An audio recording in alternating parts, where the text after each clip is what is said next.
Joyce Meyer invited Jonathan Roumie onto her stage for one reason: to control him. The invitation sounded respectful, polite, even honorable. But behind the smiles, there was a plan. Joyce believed that by placing Jonathan Roumie, known worldwide for portraying Jesus, under her spotlight, she could limit his voice, guide his words, and keep the message exactly where she wanted it. What she didn't know was that Jonathan walked into that auditorium carrying something far more powerful than a microphone. A letter, folded neatly in his jacket pocket. Signed, approved, undeniable. And that single piece of paper was about to destroy everything she had carefully arranged. The audience that night had no idea what was coming. They thought they were there for another polished event. Another controlled conversation. Another predictable moment. Cameras were rolling. Lights were perfect. Every second was scripted. Joyce Meyer stood confidently just off stage, convinced she held the authority, not only over the event, but over the narrative itself. Jonathan Roumie was supposed to appear briefly, smile, wave, say very little, certainly not speak freely, certainly not challenge anything, because sometimes the most dangerous voice is the calm one that speaks truth without anger. Jonathan didn't argue. He didn't demand anything. He simply agreed to come. And that was the first mistake they made.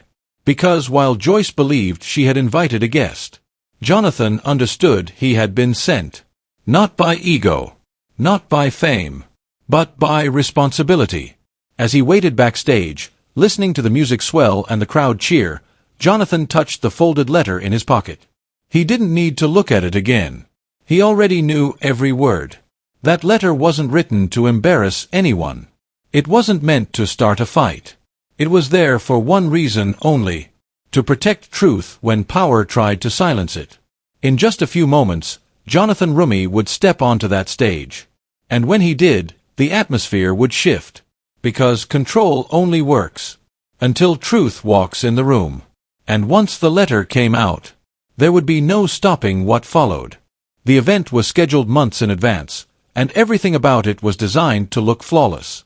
The auditorium was filled wall to wall. Soft lights glowed over the stage. Cameras hovered silently, ready to broadcast every word to thousands watching online. Ushers guided guests to their seats while quiet music played in the background, creating an atmosphere of reverence and anticipation. From the outside, it looked like a celebration of faith. Backstage, however, the mood was different. Joyce Meyer stood near a mirror, adjusting her blazer, reviewing the program one last time. Every segment was timed. Every transition rehearsed. Nothing was left to chance. She had built her career on structure, authority, and control, and tonight would be no different. Jonathan Roumie's name appeared midway through the schedule. Not at the beginning. Not at the end. Right in the middle, where impact could be contained. He'll be introduced, we'll thank him for his work, maybe a minute or two of comments, Joyce said calmly to her production team. No unscripted moments. Her assistant nodded. We've already informed him. Short appearance. No sermon. No open mic. Joyce smiled. Good. Let's keep it that way. Jonathan Roumie arrived quietly through a side entrance. No press. No entourage. No announcement. He wore a simple jacket, carrying himself with the same calm humility people often noticed about him. To most, he looked like any other guest. But among the staff, whispers followed him down the hallway. That's him. The actor from The Chosen. He's supposed to be controversial. Jonathan heard none of it, or chose not to react. He greeted everyone politely, thanked the volunteers, shook hands with technicians. When directed to the green room, he nodded and went without question. Inside the room, it was quiet. A single chair, a bottle of water, a monitor showing the live feed from the stage. Jonathan sat down, resting his hands on his knees.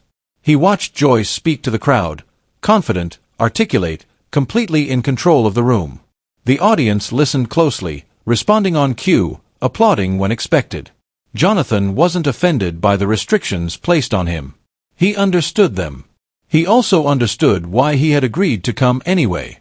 Earlier that week, the letter had arrived. It wasn't dramatic. It wasn't emotional. It was professional, clear and unmistakable. The board had invited him with full permission to speak honestly, without limitations. They had anticipated resistance. They had anticipated fear of controversy. And they had prepared for it. If at any point you are restricted, the letter said, you are authorized to present this publicly. Jonathan folded the letter and placed it in his jacket pocket. Not as a weapon. As protection. Backstage, Joyce finished her segment and turned to her assistant. Bring him out after the next transition, she said. Remember, keep it tight. Yes, Joyce. When the cue came, Jonathan stood. He took a slow breath, not from nerves, but from intention. He wasn't there to overpower anyone. He wasn't there to argue doctrine or challenge authority. He was there because silence, when demanded unjustly, becomes a form of dishonesty. As Jonathan stepped toward the stage entrance, a staff member stopped him. Just a reminder, she said softly, we'll keep this very brief. Jonathan smiled kindly. Of course. The lights dimmed. The music faded. Joyce returned to center stage. And now, she said warmly, we're honored to welcome a special guest. Applause erupted as Jonathan Roumie walked into the light. The crowd stood. Some cheered. Some whispered. Some raised their phones. Jonathan waved gently, acknowledging the room, then took his place beside Joyce. For a moment, everything went exactly as planned. Joyce thanked him for his work, praised his talent, kept her tone safe and measured. Then she looked at him and said, smiling tightly, we're grateful you're here to listen with us tonight. The words landed softly, but the meaning was sharp. Jonathan nodded. I'm grateful to be here, he replied. The audience relaxed. Joyce felt reassured. Control was intact. But Jonathan's hand brushed the pocket of his jacket. And for the first time that night, the setup began to crack. For a brief moment, everything seemed calm. The applause faded. The audience settled back into their seats. Cameras adjusted their angles, ready to capture what everyone assumed would be a short, polite exchange. Joyce Meyer stood confidently beside Jonathan Roumie, hands clasped, posture relaxed. She had done this hundreds of times before. Guests came and went. Messages were delivered, or limited, according to plan. Jonathan, however, stood differently. Not stiff. Not nervous. Just still. Joyce turned toward him, her smile practiced and warm. Jonathan, she said, we're thankful for the work you've done and the inspiration you've brought to so many people. The crowd applauded again. She continued, tonight, we're simply honored to have you here with us as a listener, as we focus on the message already prepared. The words were gentle. The intention was not. Jonathan nodded respectfully. Thank you, he said. His voice was calm. Unrushed. Joyce took a small step forward, signaling the transition. The band behind them shifted slightly, ready to play. The moment was supposed to end right there. But Jonathan didn't step back. Instead, he paused. Just long enough for the silence to become noticeable. I understand the intention, Jonathan said carefully. And I respect this platform. Joyce's smile tightened, almost imperceptibly. But, Jonathan continued, I was asked to bring something with me tonight. The air changed. Joyce turned her head slightly, lowering her voice. Jonathan, this isn't the time. The microphones caught every word. Jonathan looked at her, not confrontational, not defiant. Just honest. I was told to share this, he said gently. The audience leaned forward. Some sensed tension. Others sensed something deeper. Joyce laughed lightly, attempting to soften the moment. We can talk afterward. Jonathan nodded. We can. But this was meant for now. A murmur spread through the crowd. Jonathan reached into his jacket pocket. Joyce's eyes flickered, just for a second. Security near the stage shifted their weight. A producer waved frantically from the side, signaling to move on. Jonathan withdrew the folded letter. This, he said, holding it carefully, was given to me before I arrived. Joyce stepped closer. Jonathan, I'm asking you, please. Her voice remained polite, but the authority beneath it was unmistakable. Jonathan didn't raise his voice. "I was invited with full permission to speak openly," he said. "And I was told that if that permission was questioned, I should present this." Gasps rippled through the audience. Joyce shook her head slightly. "That's not accurate." Jonathan unfolded the letter. The sound of paper opening echoed louder than expected. He read slowly. "This letter confirms that Jonathan Roumie is authorized to speak freely during this event, without restriction or censorship." The room froze. Joyce turned toward the wings. Her assistant avoided eye contact. Jonathan continued, "This authorization comes directly from the board." The words landed like weight. Joyce took a breath. "This event has structure," she said, her tone firm now. "We're not doing this here." Jonathan folded the letter and looked at her. "I didn't come to disrupt," he said. "I came to honor the agreement." The audience was silent. No applause. No whispers. Just attention. Joyce glanced toward the cameras. Toward the crowd. Toward the moment she no longer fully controlled. "This is inappropriate," she said. Jonathan nodded. "Truth often feels that way, when it isn't scheduled." The line cut through the room. A producer stepped forward. Joyce raised her hand, stopping him. The decision sat heavy in the air. Either she shut him down publicly, or she allowed him to speak. And either choice would expose something. Jonathan stood quietly, letter in hand, waiting. Not demanding the microphone. Not forcing his way forward. Just standing there. The conflict was no longer between two people. It was between control and integrity. And the audience could feel it. Every second stretched longer than the last. Finally, Joyce looked at Jonathan. Then at the crowd. Then back at him. And in that moment, the entire night balanced on a single word. The silence was no longer comfortable. It pressed down on the room like weight, heavy and unavoidable. Hundreds of people sat frozen in their seats, unsure whether they were witnessing a mistake, a misunderstanding, or something far more serious. Joyce Meyer stood motionless. The confident posture she had carried all night faltered, not dramatically, not visibly to everyone, but enough for those closest to the stage to notice. Her hands tightened together.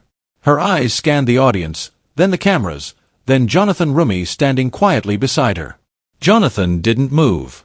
He didn't step forward. He didn't raise his voice. He didn't ask for applause. He simply waited. In the front rows, faces shifted from admiration to confusion. A few people leaned toward one another, whispering carefully, as if afraid their words might somehow break the moment. "Did you hear that? He has a letter. From the board." Phones slowly lifted into the air, not boldly, but cautiously, recording history as it unfolded without permission. Backstage, panic stirred.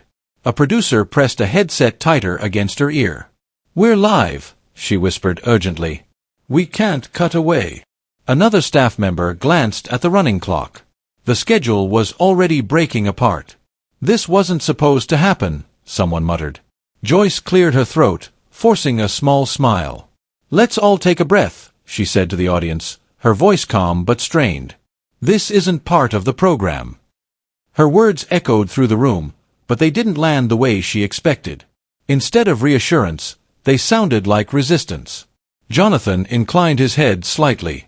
"I understand this isn't comfortable." Comfort. The word stirred something in the crowd. Because faith, many believed, was never supposed to be comfortable. An elderly woman in the third row clasped her hands tightly. A young man near the aisle stopped recording and simply stared. Even those who had come expecting nothing more than inspiration now sensed that they were witnessing a moment of truth, raw, unpolished, and unscripted. Joyce turned toward Jonathan, lowering her voice again. "We'll discuss this later." Jonathan met her eyes. "Later is often where truth gets buried," he said gently. A ripple of reaction moved through the audience. Not applause, not agreement, but recognition. Joyce stepped back half a pace. For the first time that night, she wasn't guiding the moment. She was responding to it. From the wings, a senior staff member motioned urgently, signaling to end the segment. Joyce shook her head almost imperceptibly. The decision was no longer simple. If she stopped him now, The story wouldn't end here. If she allowed him to speak, she risked losing control completely. Jonathan waited. Not impatiently. Not anxiously. As if he trusted that the moment itself would decide. Somewhere near the back of the auditorium, someone began to clap. It was slow. Uncertain. One clap. Then another. It didn't grow into applause, but it didn't fade either. Joyce heard it. So did Jonathan. The room shifted again.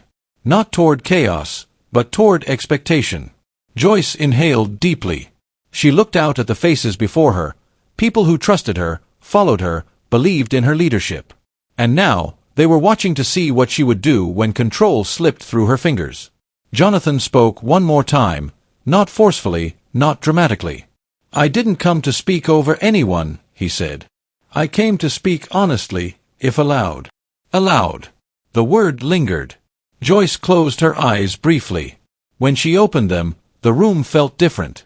The audience leaned forward. The cameras didn't blink.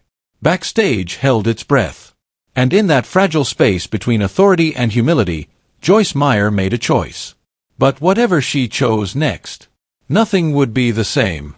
Joyce Meyer opened her eyes slowly. The applause had stopped. The whispers had faded. But the attention in the room had sharpened into something undeniable. This was no longer a misunderstanding. This was a moment of decision. Joyce turned fully toward Jonathan Roumie. "Go ahead," she said at last. Her voice was steady, but the cost of those 2 words was written across her face.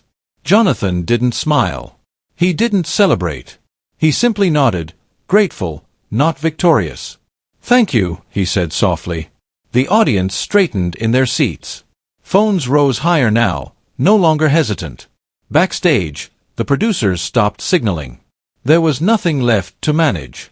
Jonathan stepped half a pace forward, not to take over the stage, but to stand within it. "I want to be very clear," he began. "I didn't come here to oppose anyone." His words carried easily, not because he raised his voice, but because the room was listening. "I came because faith, when filtered too tightly, can lose its breath." Joyce stood beside him, silent. Jonathan continued, "The letter I shared isn't about authority. It's about responsibility." He held the folded paper in his hand, not as proof anymore, but as context. "It exists because there was fear of what might be said if the message wasn't controlled." A few heads nodded. A few brows furrowed. "That fear," Jonathan said, "doesn't belong to faith." The room felt warmer now. Not calmer, but more alive. Jonathan looked out across the crowd. "Truth doesn't need protection," he said. "It needs space." A quiet murmur swept through the auditorium. Joyce shifted slightly. Not away, but closer.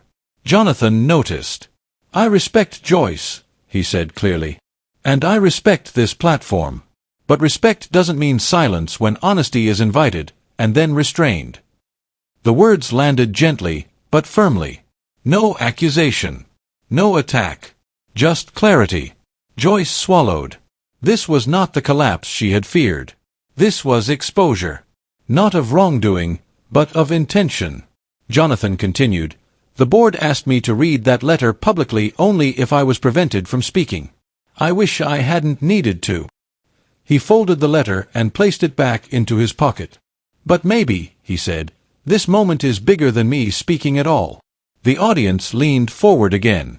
"Maybe this is about remembering why we listen, to anyone." Silence followed. Not tension this time. Reflection. Joyce took a slow breath. She stepped forward. For a moment, many expected defense. Explanation. Authority reclaimed. "Instead," she said quietly, "I was trying to protect the message." Jonathan turned toward her. "I know," he replied. "But sometimes, protection becomes control before we realize it." The room felt fragile, honest in a way it hadn't been when everything was polished. Joyce nodded slowly.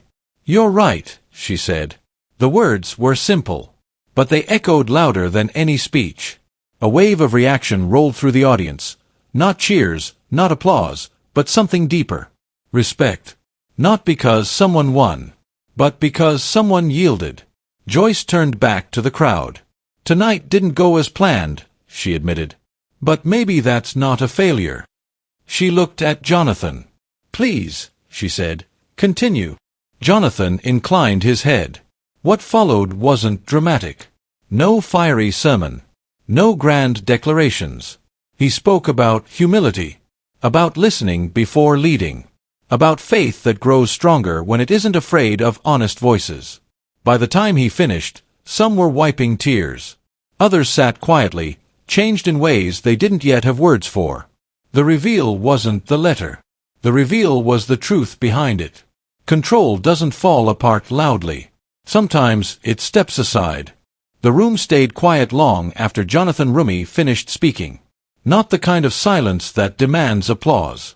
The kind that asks for honesty. People didn't rush to stand. They didn't shout approval. They sat still, absorbing what had just happened. Joyce Meyer remained on stage, her hands resting loosely at her sides. The tension that once surrounded her had softened into something heavier, more personal. This wasn't about public image anymore. It was about reflection. Jonathan stepped back slightly, giving the space back to her. That small gesture mattered. It reminded everyone that this moment was never about taking control, but about releasing it.